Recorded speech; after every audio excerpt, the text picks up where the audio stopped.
안녕하십니까. 안중근 목사입니다. 오늘은 로마서 12장 1절 말씀을 읽고 묵상했던 내용을 나누려고 합니다. 제목은 우리가 드릴 합당한 예배입니다. 먼저 본문을 읽어 드리겠습니다. 그러므로 형제들아, 내가 하나님의 모든 자비하심으로 너희를 구원하노니 너희 몸을 하나님이 기뻐하시는 거룩한 산 제물로 드리라. 이는 너희가 드릴 영적 예배니라. 어떤 부부가 있었습니다. 아내는 일찍부터 예수님을 믿고 신앙생활을 잘 하였지만 남편은 예수님을 믿지 않았습니다. 그래서 아내는 틈만 나면 남편에게 한 번만이라도 좋으니 나와 함께 교회에 가자고 권유했습니다. 그러자 남편은 아내의 소원을 한번 들어주는 셈 치고 아내와 함께 교회에 갔습니다. 그렇게 해서 교회에 첫 발을 내디뎠던 남편은 그 다음 주에도 가고 또 그 다음 주에도 갔습니다. 자연스럽게 교회에 발을 들여놓게 되었습니다. 그런데 어느 날 갑자기 남편이 교회에 나가지 않겠다고 선언합니다. 깜짝 놀란 아내가 왜 그러느냐고 물었더니 남편이 하는 말이 처음에는 교회만 가자고 해서 갔더니 조금 지나니까 세례를 받으라 하고 세례를 받으니 주일 예배 빠지지 말라 하고 주일 예배 꼬박꼬박 참석하니 집사 직분을 받으라 하고 집사 직분을 받으니 이제는 봉사하라고 해서 교회에 나가기 싫다는 것입니다. 이렇게 끝도 없이 요구하는 교회에 왜 출석해야 하나 싶기도 하고 속았다는 생각도 들어서 그만두고 싶다는 것입니다. 여러분, 교회가 나에게 요구하는 것이 많아지고 그것이 부담으로 다가오면 신앙생활이 즐겁지 않고 힘들어지게 됩니다. 그것은 당연합니다. 그런데 어떤 사람은 그런 교회의 요구를 기쁘게 받아들이고 오히려 감사하게 받아들입니다. 왜 그럴까요?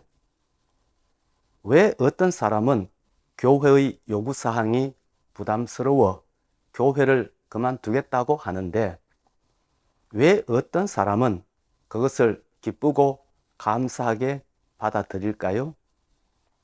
그 이유가 무엇일까요? 오늘 본문 말씀에 보면 섬뜩한 말씀이 나옵니다. 너희 몸을 하나님이 기뻐하시는 거룩한 산 제물로 드리라.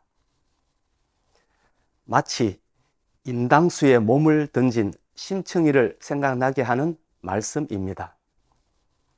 우리의 몸을 제물로 바치라는 이 말씀은 아무리 좋게 들으려고 해도 듣기가 거북합니다. 실제로 구약시대에는 인신제사를 드렸던 종교가 있었습니다. 이방인들 중에 몰렉이라고 하는 신을 섬겼던 사람들은 어린 아이들을 불에 태워 제사를 드렸습니다. 정말 무시무시한 제사였습니다. 하나님은 그런 몰렉의 제사는 가증한 것이니까 절대 따라해서는 안 된다고 말씀하셨습니다. 레위기 18장 21절 말씀입니다. 너는 결단코 자녀를 몰렉에게 주어 불로 통과하게 함으로 네 하나님의 이름을 욕되게 하지 말라. 나는 여호와이니라. 하나님을 섬기는 이스라엘 백성은 이방인들처럼 사람을 죽여서 제사를 드리는 그런 행위는 결코 해서는 안 된다고 말씀하셨습니다.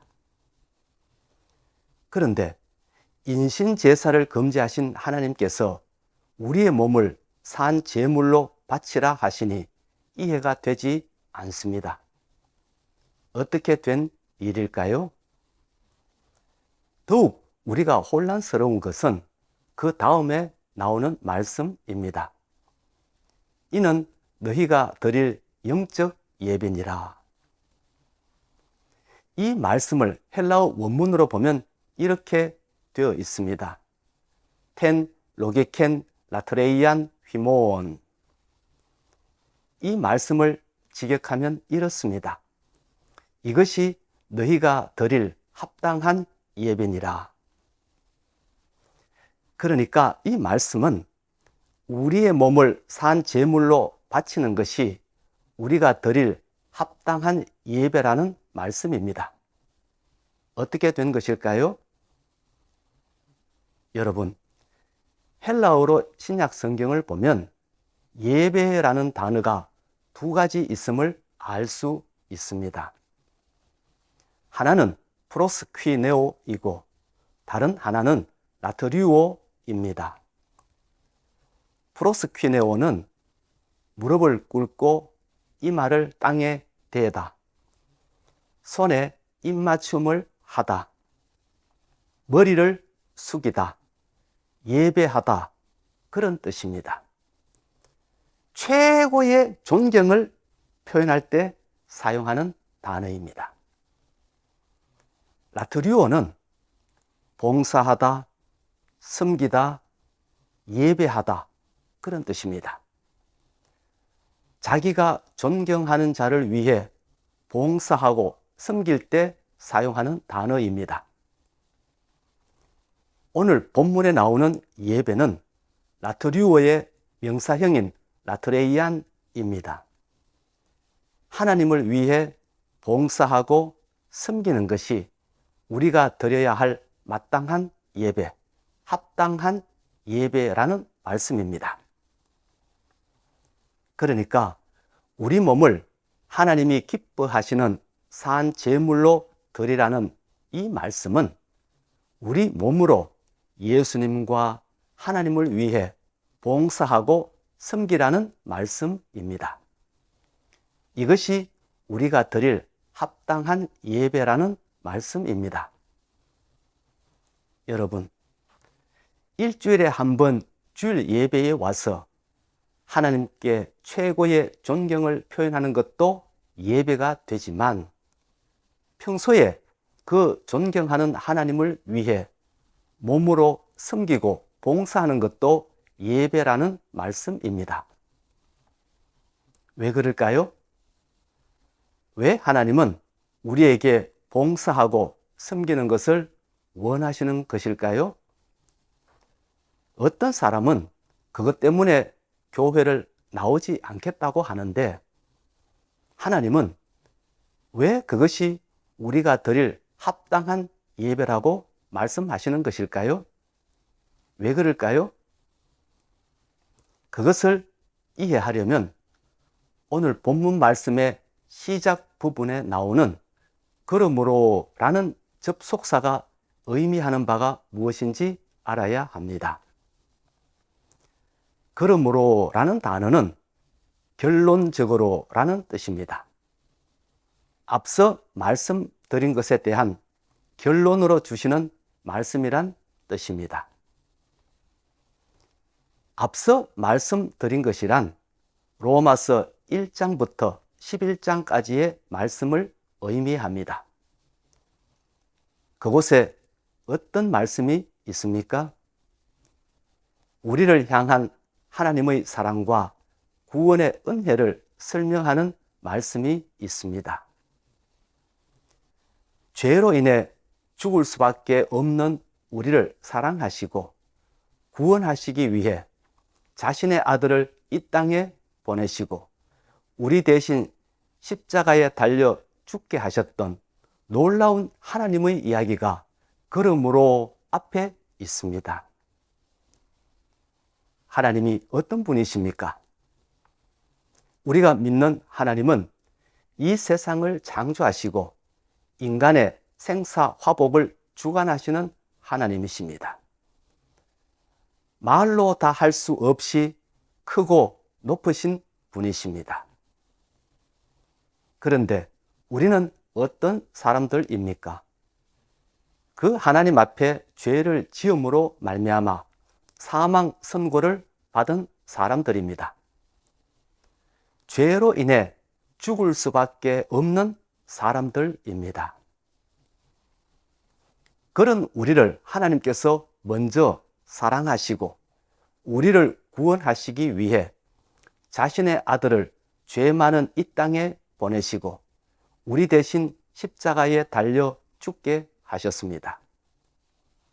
그래서 우리로 하여금 죄 사함을 받고 영원한 생명을 얻게 하셨습니다. 이러한 하나님의 사랑과 구원의 역사를 설명한 이야기가 그러므로 앞에 있습니다. 그런 점에서 볼 때 오늘 본문 말씀은 로마서 1장부터 11장까지에 있는 말씀을 듣고 하나님의 그 크신 사랑과 은혜를 깨달은 사람에게 주신 말씀임을 알아야 합니다. 나 같은 죄인이 어떻게 구원받게 되었고 어떻게 하나님의 백성이 되었는지 아무것도 모르는 사람에게 주신 말씀이 아닙니다. 앞서 행하신 하나님의 은혜, 즉 선행하는 하나님의 은혜를 깨닫고 감사하는 사람에게 주신 말씀입니다. 그것을 이해하지 못한 사람에게 주신 말씀이 아닙니다.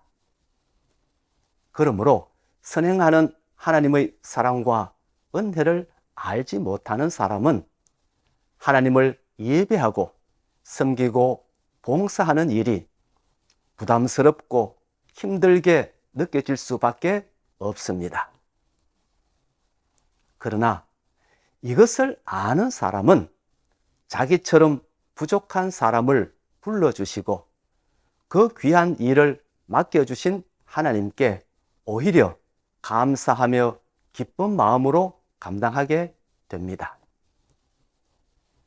아내의 간곡한 요청에 마지못해 교회에 출석했다가 나중에 교회에 나가지 않겠다고 선언했던 남편의 이유는 겉보기엔 교회의 요구사항이 많아서 그랬고 부담감 때문에 그랬다고 하지만 사실은 하나님이 어떤 분인지 예수님이 나를 위해 어떤 일을 하셨는지 알지 못했기 때문입니다.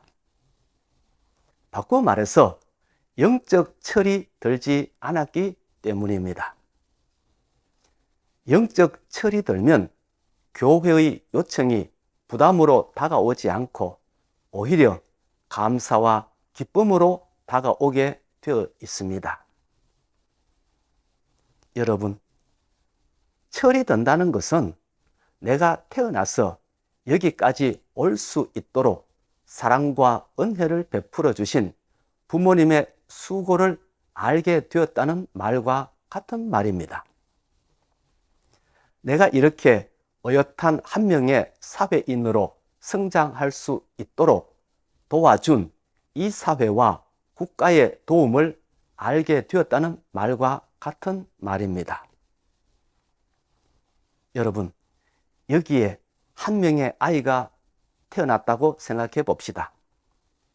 이 아이는 모르지만 이 아이의 부모님은 이 아이가 태어나기 전부터 출산을 준비했고 아이가 태어난 후에는 아이가 잘 자라서 건강한 시민이 될 수 있도록 먹이고 입히고 가르치고 이끌어 주었습니다.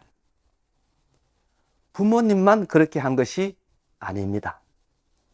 이 아이가 태어났을 때 이 아이를 받아준 병원이 있었고 이 아이가 잘 자랄 수 있도록 보호해 준 사회와 국가가 있었습니다. 이런 것들은 이 아이가 태어나기 전에 이루어진 일들이고 아이가 장성하기 전에 이루어진 일들입니다. 철학적 용어로 설명하자면 선행하는 사랑과 은혜가 있었습니다. 그런데 방금 태어난 아이에게 그것을 알라고 한다면 어떻게 되겠습니까? 안 되지요. 갓난 아이는 그것을 알 수 없습니다. 그러나 이 아이가 점점 자라면서 철이 들면 이것을 알게 되고, 그래서 자기를 낳아준 부모님께 감사하고 자기를 보호해준 국가와 사회에 대해 감사하게 됩니다. 우리는 이런 아이를 가리켜 철든 자식이라 하고, 철든 자식을 가리켜 효자라고 합니다. 그리고 철든 국민을 가리켜 애국자라고 합니다. 이처럼 철이 든다고 하는 것은 내가 여기까지 올 수 있도록 도와준 사람들의 사랑과 희생을 알고 깨닫는 것을 말합니다. 이것을 깨닫지 못하는 사람을 가리켜 뭐라고 말합니까? 철부지라고 말합니다. 철을 알지 못한다, 혹은 철이 없다는 뜻입니다. 신앙도 마찬가지입니다. 신앙의 횟수가 오래되면 신앙의 철이 들게 되어 있습니다. 그러나 신앙의 철이 들기 전까지는 신앙의 철부지로 있습니다. 그때는 인심을 베풀듯이 교회에 나와 줍니다. 가족과 친구가 교회에 가자고 하니까 마지못해 나와주는 것입니다. 좋은 일 하는 셈 치고 예수 믿어주는 거예요. 그런 사람은 왜 우리 몸을 하나님이 기뻐하시는 산 제물로 드려야 하는지 알지 못합니다. 왜 하나님과 교회를 위해 봉사하고 섬겨야 하는지 알지 못합니다. 왜 집사 직분을 받아야 하고 왜 교회 학교 교사와 찬양대로 봉사해야 하는지 알지 못합니다. 왜 귀한 돈을 헌금으로 내어야 하는지 알지 못합니다. 그래서 더 깊은 섬김과 봉사의 자리로 이끌면 부담감을 느끼고 원망하고 불평하게 되어 있습니다. 주일 예배만 나오면 된다고 하더니 수요 예배까지 나오라 하고, 수요 예배에 나왔더니 이제는 봉사하라고 한다며 불평하게 되어 있습니다. 이렇게 요구사항이 많아지면 어떻게 교회에 나올 수 있느냐며 교회를 떠나게 되어 있습니다. 그러나 신앙의 철이 들면 내가 예수님을 믿어주는 것이 아니라 예수님이 나를 먼저 믿어주셨다는 것을 알게 되고, 내가 하나님을 사랑해 주는 것이 아니라 하나님이 먼저 나를 사랑해 주셨다는 것을 알게 되고, 내가 예수님께 무언가를 드리기 전에 예수님이 먼저 자신의 하나밖에 없는 생명을 주셨다는 것을 깨닫게 됩니다.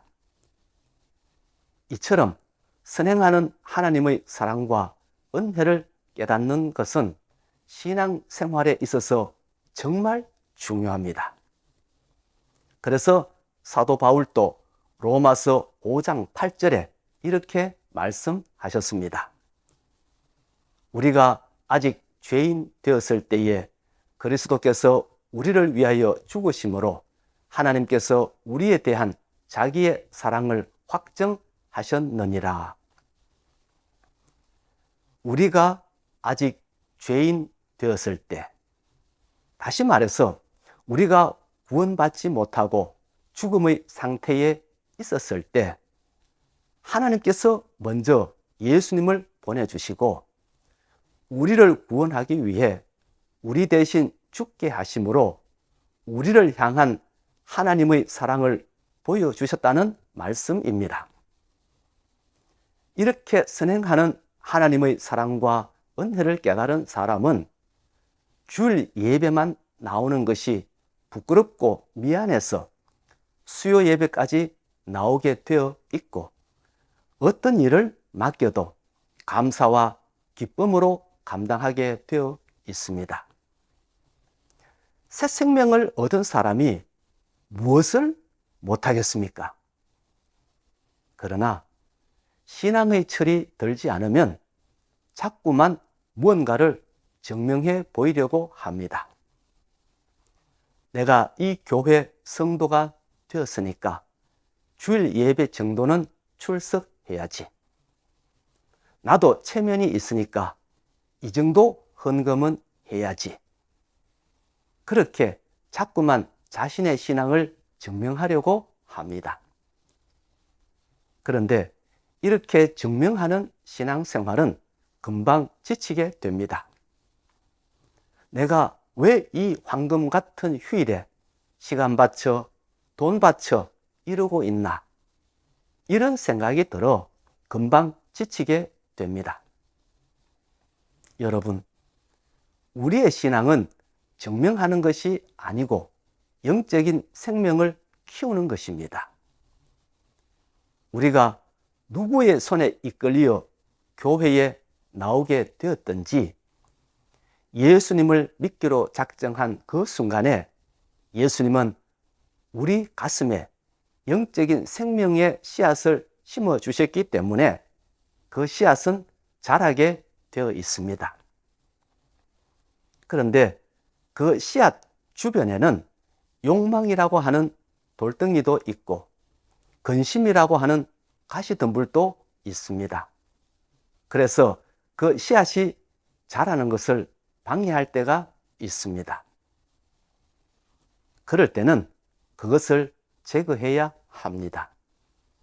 그렇지 않으면 그 생명은 돌덩이와 가시덤불에 막혀 죽게 되어 있습니다.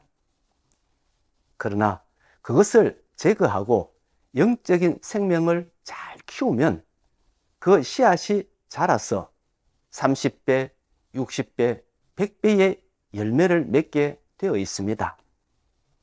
그래서 우리의 삶이 신앙의 기쁨으로 가득 차게 되어 있습니다. 여러분, 오늘 본문 말씀에 가장 먼저 나오는 그러므로 이 말씀은 신앙의 철이 든 사람에게 주시는 말씀입니다. 신앙의 철이란 내가 교회에 나오기 전에 이미 예수님이 나를 하나님의 백성으로 선택해 주셨고, 내가 교회에 나오는 순간 예수님이 내 속에 영적 생명의 씨앗을 심어 주셨기 때문에 그것이 지금 자라고 있다는 사실과 조만간에 열매를 맺게 될 것이라는 사실을 깨닫는 것을 말합니다. 요한복음 15장 16절 말씀입니다. 너희가 나를 택한 것이 아니요 내가 너희를 택하여 세웠나니 이는 너희로 가서 열매를 맺게 하고 또 너희 열매가 항상 있게 하여 내 이름으로 아버지께 무엇을 구하든지 다 받게 하려 함이라. 이 사실을 깨닫게 되면 우리는 우리 몸을 하나님이 기뻐하시는 거룩한 산 제물로 드릴 수 있습니다. 바꿔 말해서 하나님이 원하시는 일에 헌신하고 봉사할 수 있습니다. 시간을 들여도 아깝지 않고 물질을 들여도 아깝지 않습니다. 무슨 일을 해도 기쁩니다. 이렇게 신앙생활 하는 것을 가리켜 합당한 예배라고 합니다. 여러분, 복음은 하나님께서 우리가 태어나기도 전에 우리를 택하시고 우리를 구원하시기 위해 예수님을 이 땅에 보내셔서 우리 대신 고난을 받게 하시고 십자가에 달려 죽게 하신 과거의 일입니다. 그러나 신앙은 그 예수님을 위해 지금 내 몸을 하나님이 기뻐하시는 거룩한 산 제물로 드리는 것입니다. 과거도 아니고 미래도 아니고 현재입니다. 지금 우리가 하나님을 위해 섬기고 봉사하는 것이 우리가 드릴 합당한 예배입니다. 제가 잠깐 기도하고 마치겠습니다. 하나님 아버지, 지금까지 우리는 우리가 예수님을 선택했고 우리가 교회를 선택하여 출석한 줄로 알았습니다. 그러나 알고 보니 우리가 태어나기도 전에 하나님께서 먼저 우리를 선택하셨고 우리에게 영적 생명을 심어주셨다는 것을 이제 알게 되었습니다. 하나님, 이 사실을 알고 나니 우리의 가슴이 뜨거워져 옵니다. 주님, 우리가 무엇을 해야 주님이 기뻐하시는 일을 감당할 수 있겠습니까? 우리 몸으로 주님이 기뻐하시는 일을 이제 감당하려고 합니다. 봉사하고 섬기려 합니다. 하나님께서 도와주셔서 이 봉사와 섬김의 일을 기쁨으로 감당할 수 있도록 은혜 베풀어 주시옵소서. 그리하여 우리의 신앙이 무럭무럭 자라게 하시고 이 신앙으로 인하여 열매가 30배, 60배, 100배 맺힐 수 있도록 인도하여 주시옵소서. 예수님 이름으로 기도하옵나이다. 아멘.